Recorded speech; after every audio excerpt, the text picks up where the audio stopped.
జిల్లా మాకవరపాలెం మండలం కన్నూరుపాలెం నుంచి నర్సీపట్నం వరకు ఆంధ్రప్రదేశ్ శాసన సభాపతి అయ్యన్న పాత్రుడు విజయోత్సవ యాత్రను టీడీపీ నాయకులు అభిమానులు ఘనంగా నిర్వహించారు. ఈ సందర్భంగా ఆయనకు స్వాగతం పలికి పూలమాలలతో సన్మానించారు.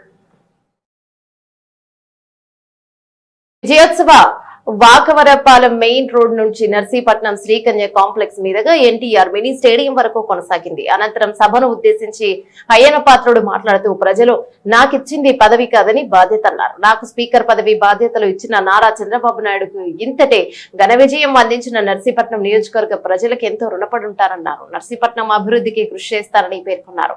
ఈ కార్యక్రమానికి ముఖ్య అతిథులుగా Andhra Pradesh home minister Vangalapudi Anitha, Anakapalli parliament సభ్యులు CM Ramesh, MLA KSN Raju, Telangana TDP కార్యదర్శి నర్సిరెడ్డి, విశాఖపట్నం ఎమ్మెల్యే గణబాబు పాల్గొన్నారు.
అజరామర యోధుడు అయ్యన్న పాత్రుడు గారని సందర్భంగా నేను అందరికీ కూడా గుర్తు చేస్తున్నాను. అందుకనే 40 సంవత్సరాల రాజకీయ జీవితంలో అల్పరిని వీరుడిగా, ఇవాళ వెనుదిరిగని తీరుడిగా, పేదలకు పెన్నిదిగా, పడుగు జనాలకు పాచడగా నిలిచి అభివృద్ధి నినాదంగా మానవ సేవగా కృషి చేసినటువంటి అజరామర యోధుడు అయ్యన్న పాత్రుడు అని సందర్భంగా గుర్తు చేస్తున్నా. అందుకనే ఆదర్శ నేతగా ఆరతలు అందుకొని మచ్చలేని నాయకుడిగా మరణ పొంది ప్రజాసేవలో ప్రశంసలు అందుకొని ఆరోపణలు లేని నాయకుల అవతారం ఎత్తినటువంటి అయ్యన్నకు ఇవాళ సభాధ్యక్ష స్థానం ధరించడం ఇవాళ చాలా ఆనందంగా ఉంది. మొన్న ఎన్నికల ప్రచారంలో వచ్చినప్పుడు అయ్యన్న ఒక మాట చెప్పాడు. అయ్యన్న పాత్రుడు గారు, ఈ ఎన్నికలు నాకు చివరి ఎన్నికలు అన్న తర్వాత ఒక్క నిమిషం నాకు బాధ కలిగింది. ఎందుకు అంటే ఫామ్లో ఉన్నటువంటి బ్యాట్స్మెన్ రిటైర్మెంట్ ప్రకటిస్తే అభిమానులకు చాలా బాధగా ఉంటుంది. కానీ రిటైర్మెంట్ తప్పదని తెలిసిన తర్వాత ఈ ఎన్నికల్లో సభాపతి అయి లాస్ట్ మ్యాచ్ కూడా డబల్ సెంచరీ కొట్టి రిటైర్మెంట్ లో తన సత్తాను చాటినటువంటి ఎట్టుంటుందో అట్టుంటుందని చెప్తున్నారు. అందుకనే 40 సంవత్సరాలుగా అయ్యన్న పాత్ర గారు యువతకు ఆదర్శం. ప్రతిరోజు, ప్రతి గంట, ప్రతి నిమిషం, ప్రతి క్షణం ప్రజల మధ్య ఉంటూ అన్నా అనగా నేను ఉన్నానన్నటువంటి ఆత్మీయుడు, ఆపద్బాంధవుడు అయ్యన్న అని సందర్భంగా మనం చెప్తున్నాం. అందుకనే ఈ ప్రపంచంలో ఒక తండ్రి, ఒక అన్న ఒకే ప్లేస్ లో ఉండడు. అయ్యన్న పేరులో అయ్యా అంటే తండ్రి, అన్న అంటే అన్న. ఒక తండ్రి, ఒక అన్న సంక్షేమంలో, సారథ్యంలో, వారి సమక్షంలో ఎంత హాయిగా ఉంటామో మనం కూడా అరే రకంగా ఉన్నాము అని సందర్భంగా గుర్తు చేస్తున్నా. మనం ఒకసారి ఆలోచించాలి. ఈ నియోజకవర్గం అయ్యన్న పాత్రుడు గారు వచ్చిన తర్వాతనే రోడ్లు, రవాణా, త్రాగునీరు, సాగునీరు, ట్రాన్స్ఫార్మర్లు, సబ్ స్టేషన్లు, పాఠశాలలు, ప్రహరీ గోడలు, షాదిఖానాలు, తవ్వకాలను ఏర్పాటు చేసిన చరిత్ర అయ్యన్నది అని సందర్భంగా చెప్తున్నా. ఏ చౌరస్తాలో నిల్చొని ఇది ఎవరు కట్టిందంటే అయ్యన్న అని చెప్పేటువంటి పరిస్థితి చాలా స్పష్టంగా ఉంది. అటువంటి అయ్యన్నని ఒక ఆత్మీయునిగా తెలంగాణ ప్రాంతం నుంచి వచ్చిన అన్నని అనేక సంవత్సరాలుగా నేను అనుకరిస్తున్నటువంటి, అతన్ని చూస్తూ పెరిగిన అనేక మందికి కూడా స్ఫూర్తి అని సందర్భంగా మనవి చేస్తూ, మీలాంటి వాళ్ళ రాజకీయాల్లో మా పాకిరపేట నియోజకవర్గం నుంచి వచ్చిన మండల పార్టీ అధ్యక్షులందరికీ, వేదిక అలంకరించిన మా కోట నగేష్ గారికి, ముఖ్యంగా బీజేపీ అధ్యక్షులకి, జనసేన పార్టీ నాయకులకి, మా మహిళా వింగ్కి అందరికీ కూడా పేరు పేరున ధన్యవాదాలు. ఎంత టైం అయినా అయ్యన్న గురించి వెయిట్ చేద్దాం. అయ్యన్న వస్తే ఒక్కసారి చూసేద్దాం. ఆయన మనస్ఫూర్తిగా గసినా కూడా అది ఆశీర్వాదంగా తీసుకున్నామే తప్ప ఎక్కడా కూడా కోపడం. అయ్యన్న గారు ఏంటి ఇలా గసిలేని అనుకోము, అది కూడా ఒక దీవెనగా భావించే ఇక్కడికి వచ్చిన వేలాది మంది జనాలందరికీ కూడా మరొకసారి ధన్యవాదాలు. అయ్యన్న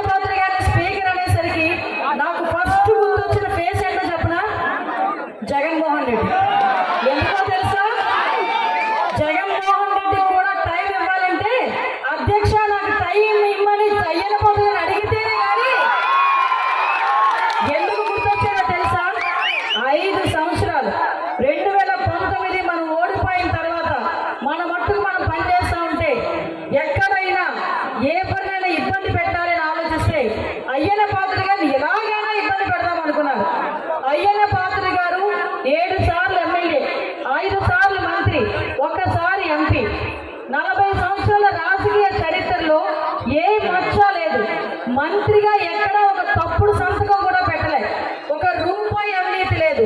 ఇవన్నీ అవినీతి లేదు కానీ అయ్యన్న పాత్రుడు గారిని ఏదో రకంగా ఇబ్బంది పెట్టాలి అని ఆలోచన చేసుకుని అయ్యన్న పాత్రుడు గారి మీద ఎందుకు పనికిరాని ఒక చిల్లర కేసు పెట్టారు. దానికి కూడా 6 అడుగుల స్థలం అట, గట్టిగా ఎవడో చచ్చిపోతే 6 అడుగుల స్థలం పెట్టేస్తారు. అటువంటి 6 అడుగుల స్థలాన్ని ఈయన కబ్జా చేశారంట. దానికి 100 మంది పోలీసుల్ని కాపలా కట్టి, కాపలా అయితే పర్వాలేదు తమ్ముళ్ళు, గోడలు దూకించారు. గోడలు దూకించి తెల్లారు 5 గంటలకి అలాంటి సిచ్యువేషన్ ఎదుర్కొన్నారు. ఎక్కడైనా ఒక అమ్మాయికి అన్యాయం జరిగితే, అమ్మ పలానా దగ్గర అన్యాయం జరిగింది రామ్మా అని చెప్పి నన్ను తీసుకుని వెళ్ళి అక్కడ అమ్మాయికి అన్యాయం జరగకుండా చూసుకున్నారు. ఆయనతోనే పాటుగా ఇంకొక విషయం ఇక్కడ చెప్పాలి, మొన్న నేను అసెంబ్లీలో కూడా మర్చిపోయాను ఆ విషయం చెప్తామని, ప్రజలందరికీ తెలియాలి. 2019 తర్వాత జగన్మోహన్ రెడ్డి అరాచకాలకు భయపడిపోయి కౌన్సిలర్ల కింద కూడా ఎవరైనా నిల్చోవడానికి ఇబ్బంది పడిపోయే పరిస్థితుల్లో ఆయన 16 సంవత్సరాలు, ఇందాక ఎవరో చెప్పారు 16 సంవత్సరాల మంత్రి, ఆయన 16 సంవత్సరాల మంత్రి చేసిన ఇంట్లోంచి కౌన్సిలర్ పదవి గురించి ఎవరు ఉపలాటలాడు. కానీ ఆయన కుటుంబంలో మనిషినే బయటకు తీసుకొచ్చి కౌన్సిలర్ గా నుంచోబెడితే, ఆయన భార్యని ఆయన కొడుకునే తీసుకొచ్చి నుంచోబెడితే మిగతా వాళ్ళందరూ కూడా ధైర్యంగా ముందుకు వస్తారు అని ఒకే కారణంతో భార్యని కొడుకుని కూడా తీసుకొచ్చి లోకల్ ఎలక్షన్స్ లో నిల్చోబెట్టారంటే అతను ఎంత నిగర్వో ఒకసారి మనందరూ కూడా ఆలోచన చేసుకోవాలి. తెలుగుదేశం పార్టీ బతకాలి, తెలుగుదేశం పార్టీ కార్యకర్తలు బతకాలి, వాళ్ళు బాగుండాలి అనుకునే ఏకైక మనిషి. ఎంతో ప్రెషర్ పెట్టారు, ఎన్నో రకాలైన ఇబ్బందులు పెట్టారు. ఆఖరికి అతను మాట్లాడితేనే భయం, మొత్తం ఇంటెలిజెన్స్ అంతా అన్ని కెమెరాలు పట్టుకునేది. ఆయన మాట్లాడే ఈరోజు నర్సీపట్నం కాన్స్టిట్యున్సీ నుంచి నాకు పౌర సన్మానం చేయాలని చెప్పి పెద్దలు కోరారు. సరే, ఈవేళ ఎవరు ఊహించిన విధంగా మీ అందరికీ తెలుసు, నాకు 25 సంవత్సరాల వయసులో శ్రీ నందమూరి తారక రామారావు గారు రాజకీయాల్లోకి పిలిచారు. అప్పుడు నాకు 25 సంవత్సరాలు. ఆ పెద్ద ఆయన దీవించి రాజకీయాల్లో పిలిచారు. అప్పటి నుంచి ఇప్పటి వరకు 42 సంవత్సరాలు మీ అందరి దయ వల్ల రాజకీయాల్లో అంచెలంచెలుగా ఎదుగుతూ వచ్చాను. ఇందాక మన ఎంపీ గారు చెప్పినట్టు నాకు ఆ భగవంతుని దయ వల్ల, ఎన్టీ రామారావు దయ వల్ల ఎవరికి నాకు ఇష్టం. 10 సార్లు పోటీ చేశాను, 7 సార్లు ఎమ్మెల్యేగా గెలిచాను, ఒకసారి ఎంపీగా గెలిచాను, 5 సార్లు మంత్రి చేశాను. ఇది సాధారణంగా ఎవరికో కానీ అదృష్టం రాదు. నాకు వచ్చిందంటే ఈ నర్సీపట్నం నియోజకవర్గ ప్రజల తాలూకు ఆశీర్వాదం అని చెప్పి చేస్తాను. నేను ఎన్ని జన్మలు ఎత్తినా మీ రుణం తీర్చుకోలేను. నేను నాకు కావలసిన దండలు సాల్వాలు కాదు, మీ అభిమానం.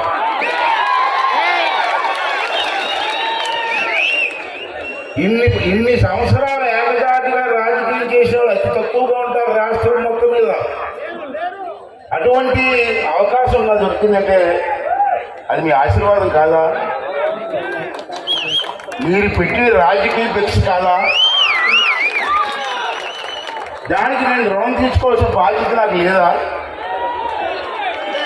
అందుకే గతంలో కూడా ఇవాళ నర్సీపట్నంలోకి ఒక అభివృద్ధి కార్యక్రమాలు జరిగాయంటే ఆ రోజు తెలుగుదేశం పార్టీలో అనేక కార్యక్రమాలు చేస్తాం. రాజకీయం ఉద్యోగంలో మారిపోయింది. గెలుస్తూ ఉంటాం, ఓడుతూ ఉంటాం, కానీ రాజకీయాల్లో విధులు మాత్రం కాపాడుకోవాల్సిన అవసరం ఉంది. మొన్న గత ప్రభుత్వంలో ఎందుకు సాఫ్ట్గా మాట్లాడుతానంటే నేను కుర్చీలో కూర్చున్నాను. చంద్రబాబు గారు నాకు నోటి బ్లాస్ట్ ఇచ్చారు. మామూలు ఇంత ముందులాగా మాట్లాడడానికి నాకు అవకాశం లేదు. అధ్యక్ష అంటే ఏమమ్మా, కుర్చీతో విలువది, రాజ్యాంగబద్ధమైన కుర్చీ అది. ఎవరికో కానీ అదృష్టం రాదు. ఈ రాష్ట్రంలో ఇంకొద్ది మంది ప్రతిభా భారతి, తల్లి సత్యనారాయణ గారు, ఇటువంటి పెద్దలు ఎంతోమంది ఆ కుర్చీలో కూర్చొని రూలింగ్ ఇచ్చారు. ఇప్పుడు నాకు చంద్రబాబు నాయుడు కుర్చీలో కూర్చోబెట్టారు. నా బాడీ లాంగ్వేజ్గా కుర్చీకి సరిపోతలేదు అర్థం. అది బాధ నాకు. సరే పెద్దలు ఇచ్చారు. నేను అసెంబ్లీలో మాట్లాడుతూ మీరు ఎవరు చూసుకుంటారు. నాకు మీరు ఇచ్చింది చంద్రబాబు నాయుడు గారు నాకు ఇచ్చింది పదవి కాదు, బాధ్యత. ఆ బాధ్యత భుజాల వేసుకొని నేను పనిచేస్తాను. నష్టపోయి రాష్ట్రాన్ని కాపాడుకుందాం. మీరందరూ ఎంతో కష్టపడి నన్ను 5 సంవత్సరాలు ఈ పోలీసులు అందరూ ఎంత ఇబ్బంది పెట్టారు మీకు తెలుసు. ఏ పోలీసులైతే గోడ దూకి నన్ను అరెస్ట్ చేశారో అదే పోలీసులు నాకు షెడ్యూల్ కొట్టారు.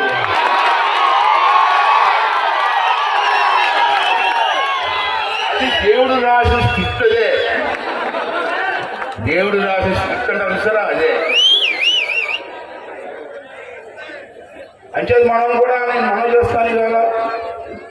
నా మీద చాలా బాధ్యత ఉంది. అసెంబ్లీని రన్ చేయాలి. 175 మంది ఎమ్మెల్యే నేను కంట్రోల్ చేసుకుని నడిపించాలి. మరో పక్క నాకు జీవితాన్ని ఇచ్చిన మిమ్మల్ని అందరినీ కాపాడుకోవాలి. అభిప్రాయం ఇంత బాధ్యత నాకు ఉంది. అందుకే నేను మనం చేస్తాను. నాకు భగవంతుడి దయ వల్ల రమేష్ గారు నాకు తోడు దొరికారు వేళ.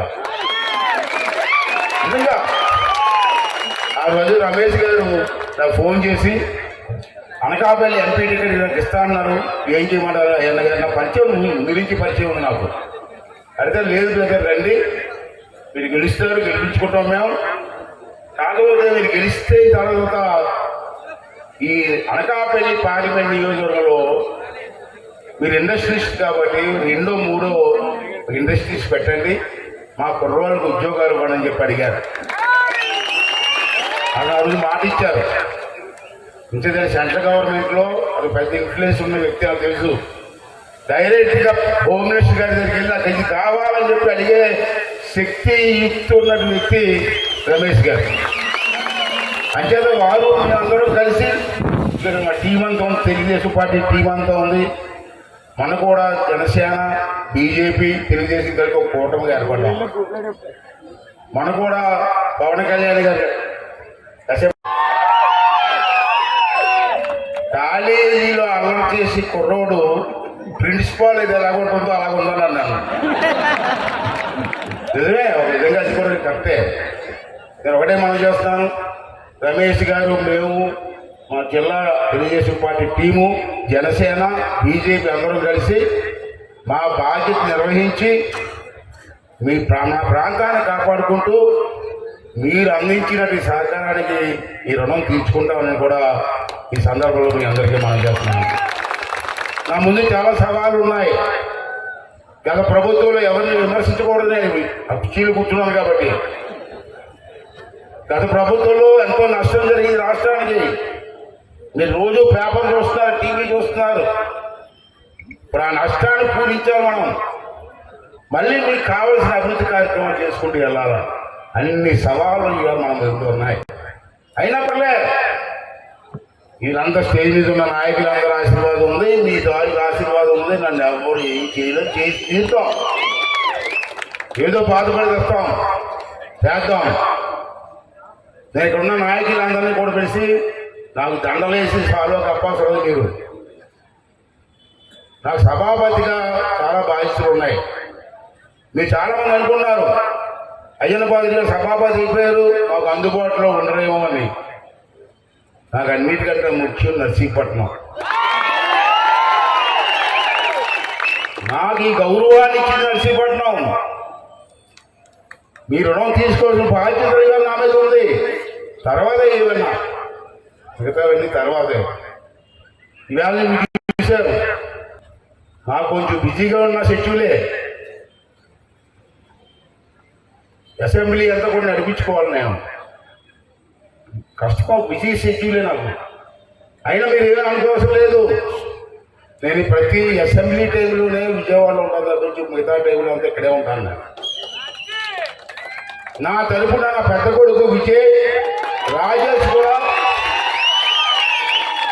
ఇక్కడ స్టేజ్ మీద ఉన్న మన నర్సీపట్నం నాయకులు చాలా మంది ఉన్నారు. వాళ్ళందరూ కూడా మీకు అందుబాటులో ఉంటారు. నేను ఉండవసలే. మీరు మా ఇంటికి ఎవరు వచ్చినా ఎప్పుడు వచ్చినా విజయ్ రాజేశ్వర్ గారు వాళ్ళు చెప్పండి, వాళ్ళు నాతో టచ్లో ఉంటారు. మీకు కావాల్సిన పని ప్రతి పని చేయడం కోసం మా కుటుంబం అంతా మీకు నిలబడి ఉంటుందని చెప్పేసి ఈ సందర్భంగా ఇవాళ మన ముందు చాలా ఛాలెంజ్లు ఉన్నాయి. ఇంత జనసేన నాయకులు చెప్పారు. తాండవ, రమణాపల్లి, ప్రభుత్వ ఆసుపత్రి, కాలేజీలు, టిట్కో ఇల్లు రంగులేసి ఖాళీ ఉంచారు. ఇప్పుడు మళ్ళీ నేను వచ్చి రంగులు వేయాల వేస్తా, తప్పదు. రంగులు వేస్తాం, బాగు చేస్తాం, మళ్ళీ వాళ్ళందరికీ ఇచ్చి బాధ్యత నేను తీసుకుంటాం. రోడ్లన్నీ బొక్కలు పడిపోయాయి. ఇప్పుడు ఆ బొక్కలన్నీ నేను వేసుకుంటూ వెళ్ళాలి. చాలా పని ఉంది, అయినా కష్టపడదా. నాకు వయసులో ఈ వయసులో కూడా కష్టపడి 5 సంవత్సరాలు కష్టపడి మీరు అడిగిన కార్యక్రమాలు చేసి మీ అందరి తాలూకు రుణం తీసుకుంటారని చెప్పి నేను మనం చేస్తాను. ఇవాళ కేవలం రమేష్ గారు నేను వచ్చింది ఏంటంటే మన ఎలక్షన్లో ఎన్ని ఇబ్బందులు పడ్డారో మీరు చూశారు. 5 సంవత్సరాలు ఎన్ని కేసులు పెట్టారు మీరు చూశారు. నా మీదే కాదు, నాకు సపోర్ట్ చేసిన నాయకులందరి మీద కేసులు పెట్టారు, దౌర్జన్యం చేశారు. ఇంటికి వచ్చి గోడ దూకి మెడల మీద చేసి పోలీస్ జీప్ ఎక్కించారు. నన్ను చూద్దాం, దేవుడి దైవాలు ఏం చేసి చూడాలి. ఇంకా చూస్తారు. ఏదేమైనా కక్ష సాధింపు కాదు మనకు కావాల్సింది. ఆడేదో కొట్టేది మన కొట్టడం కాదు. మన లక్ష్యం ఒకటే, మనలో ఏదైతే కోరి జనం ఓటు వేసారో అది చేసి జనం తాలూకు రుణం తీర్చుకోవాల్సిన బాధ్యత ఇవాళ మా అందరి మీద ఉంది. అది తీరుస్తాం. రేపు 1వ తారీఖు నుంచి పెన్షన్ 7,000 రూపాయలు ఇస్తున్నాం. తెలుసా మీకు? తెలుసా? అంటే ఇక్కడ ఉన్న మన మండల నాయకుల్ని, గ్రామ నాయకుల్ని కోరేది ఏంటంటే మీరు ఇంట్లో పడుకోవడం కాదు, పెన్షన్ ఇస్తే దగ్గర ఇవ్వండి. ఇప్పుడు వాలంటీర్ వ్యవస్థ లేదు. ఇప్పుడు ఇంటింటికి పెన్షన్ మనం కూడా ఇస్తారు 1వ తారీఖు నుంచి. అంటే మీ మండల నాయకులు ఉన్నారు, తెలుగుదేశం నాయకులు అందరూ ఉన్నారు, ప్రతి పంచాయతీ నాయకులు ఉన్నారు. మీరు దగ్గరుండే పెన్షన్ ఇవ్వండి. అది మన బాధ్యత. అంటే ఇస్తాడులే, ఆఫీస్ వాడు ఇస్తాడులే, మన ఇంట్లో కూర్చున్నా కాదు. అలాగే ఈవేళ వర్షాలు పడుతున్నాయి, రైతులకు విత్తనాలు కావాలా? 2 రోజులు ఇంకోటి ఇస్తారా? సరిపోయా? చాలేదా?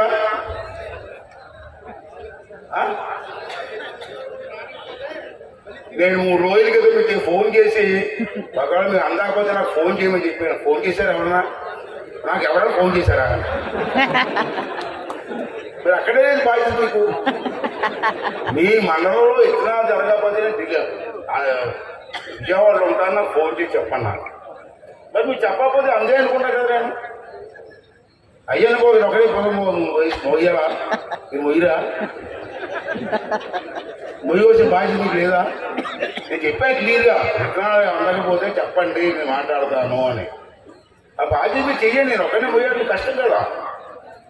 అంటే సోదరులారా, మీ అందరినీ కోరుకున్నాను. ప్రభుత్వం ఇచ్చిన మాట ప్రకారంగా అన్ని కార్యక్రమాలు చేస్తారు.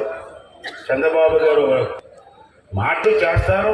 ఇబ్బందులు ఉన్న రోజు పేపడతారు. ఎన్ని ఇబ్బందులు, ఎక్కడ అప్పులు, వడ్డీలు అయినా సరే ఇచ్చిన మాటను తప్పకుండా పిల్లలని చెప్పి ప్రయత్నం చేస్తాం. మాట నిలబెట్టాం, దాంట్లో అనుమానమే లేదు. ప్రజలు కూడా సహకరించండి. మీకు కావాల్సిన క్రమాలు ఏంటో ముందు మీరు రాస్తే